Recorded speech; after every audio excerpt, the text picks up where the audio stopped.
প্রিয় দর্শক, আসসালামু আলাইকুম।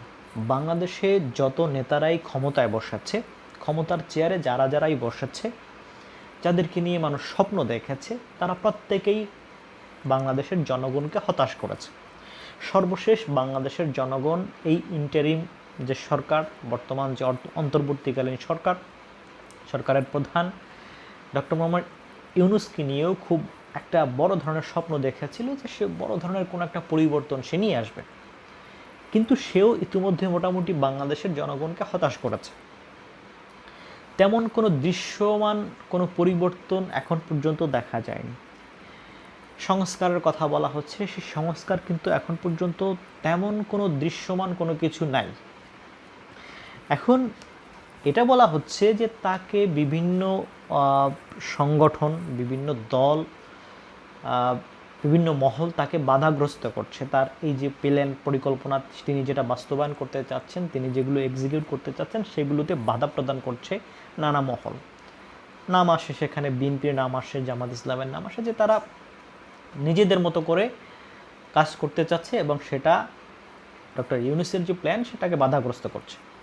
যাই হোক, এখন বিষয় হচ্ছে এখানে আবার প্রশাসনের নামও আসছে, সেনাবাহিনীর নামও আসছে, যে তারাও বাধাগ্রস্ত করছে, আমাদের ব্যাপার স্যাপার আছে। এখন বিষয় হলো, যদি তাকে সেই ধরনের কেউ বাধাগ্রস্ত করে, তাহলে সে সেটা কিন্তু প্রকাশ্যে বলতে পারে। আপনি কেন সেগুলো প্রকাশ্যে আনছেন না? যে আপনাকে কেউ বাধাগ্রস্ত করছে, আপনি ভয় কিসের? আপনি কতদিন বাঁচতে চান? কতদিন বাঁচবেন আপনি? আপনার এত ভয় কিসের? কে আপনাকে আপনার ঘাড় মটকাবে? আপনার ঘাড় মটকানোর ক্ষমতা কার আছে? যেই বাংলাদেশের জনগণ আপনাকে বসিয়েছে এত আকাঙ্ক্ষা নিয়ে, এত আশা নিয়ে, তাদের উপরে আপনার কেন আস্থা নেই? আপনি প্রকাশ করেন যে এরা আমাকে বাধাগ্রস্ত করছে, আমি এই প্ল্যান করেছি, আমার এই প্ল্যান বাস্তবায়ন হচ্ছে না, এখানে আমার প্রশাসন কাজ করছে না, আমার পুলিশ কাজ করছে না, আমার আর্মি কাজ করছে না, আমার এই কাজ করছে না, ওই কাজ করছে না। আপনি দেখান, মানুষের সামনে নিয়ে আসেন বিষয়গুলো।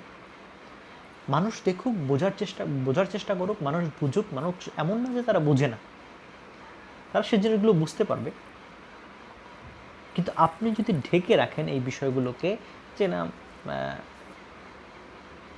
ঢেকে রাখার চেষ্টা করেন, তাহলে সেটা মানুষের কাছে আপনার উপর সন্দেহ তৈরি হয় যে আপনি কী করছেন। দেখুন, আসিফ নজরুল স্পেসিফিক যদি বলি, ও উপদেষ্টা আসিফ নজরুল স্যার, সে কিন্তু ক্ষমতায় আসার আগে, যদি আমি একটা ক্ষমতায় পাই, তার কিন্তু একটা ভিডিও খুব ভাইরাল, যে আমি যদি একটা পদবি কোনোদিন পাইতাম, একেবারে জান প্রাণ দিয়ে কাজ করতাম। তো এখন যখন নুরুল হক নুরুর উপরে হামলা হয়েছে, সে বলছে নিন্দা জানায়। এখন আপনার কাজ কি নিন্দা জানানো না বিচার করা? আপনি ক্ষমতায় বসে আছেন, আপনার কাছে প্রশাসন আছে, ক্ষমতা আছে, সব কিছু আছে, আপনি করবেন বিচার। আপনি বিচারের কথা বলবেন, পদক্ষেপ নেবেন, আপনি কি নিন্দা জানাবেন? এটা কাম্য?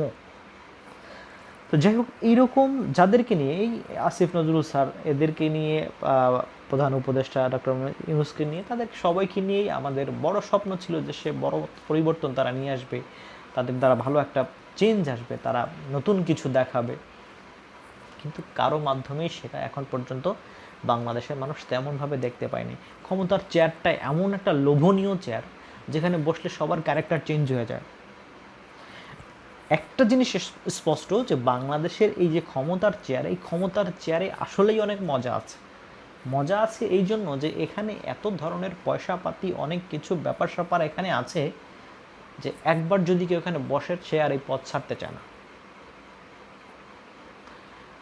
একটা উদাহরণ দেখা গেছে, নাহিদ ইসলাম একটা উদাহরণ দেখেছে, বাকি সব এখন পর্যন্ত যেসব রাজনৈতিক নেতারা ক্ষমতায় বসেছে, চেয়ার ছাড়তে চায় না। কারণ হচ্ছে এখানে খুব মজা, অনেক মজা।